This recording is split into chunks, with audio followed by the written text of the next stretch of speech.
Good morning, all of you. I am Jyoti KB, Assistant Professor, Government First Grade College, Gubi.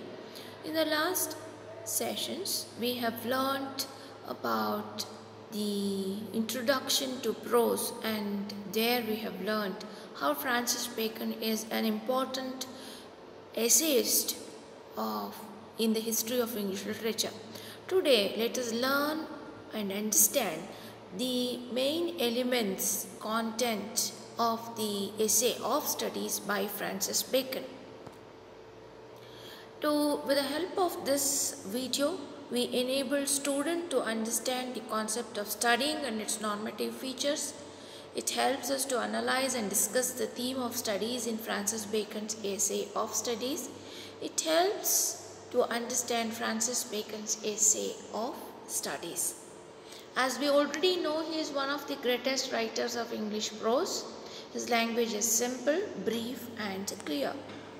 So we have a picture of Francis Bacon on your screen, and we also have a slide which explains that he entertained and encouraged scientific method of analyzing evidence, and he supported inductive mode of analyzing the evidence. In the first instance, Francis Bacon gives details about the three types of benefit from studies. First benefit is it gives delight, enjoyment and education. Secondly, reading helps us to speak and communicate with people more efficiently. Thirdly, studies help us to deal with our problems of life more effectively. We can make good judgment of matters and issues. People should not depend on mere studies as the ultimate method to get into truth. He says mere studies will make a man lazy. Those who study too much may make a show of their learning.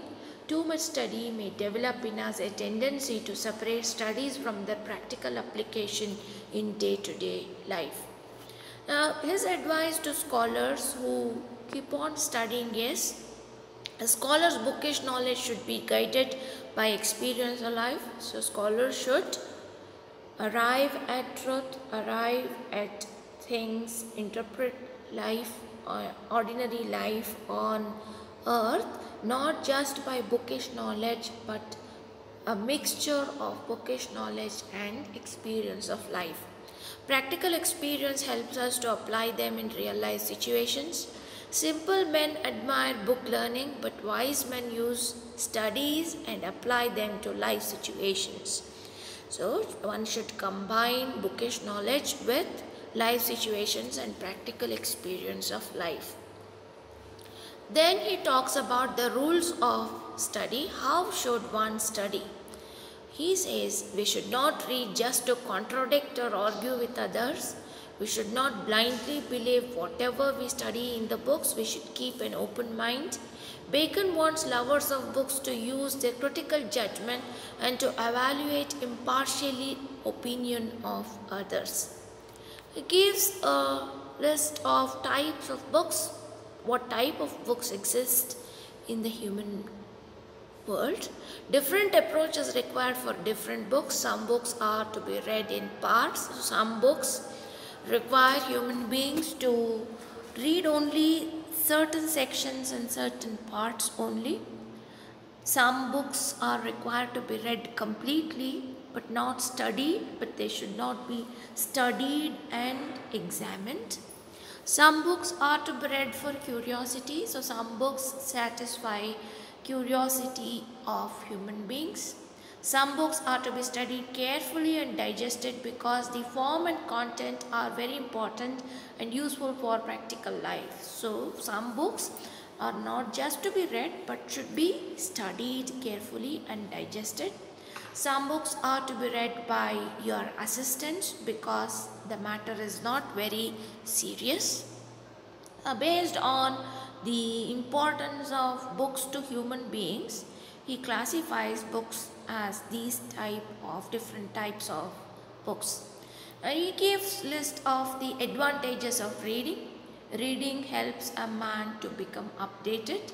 Every subject has its own value for the reader, as history gives wisdom, poetry gives imaginativeness, maths gives subtlety, natural philosophy gives depth, moral philosophy gives gravity, logic and rhetoric, power of debate and argument. Studies make man profound and civilized. Studies cure diseases of the mind. So these are the important um, points which Bacon makes about reading and studying. With this, we come to the end of this analysis of this essay of studies by Francis Bacon. So there's a list of questions which are likely to come in your exams. So this would help you in the understanding and preparing for the exams. Thank you.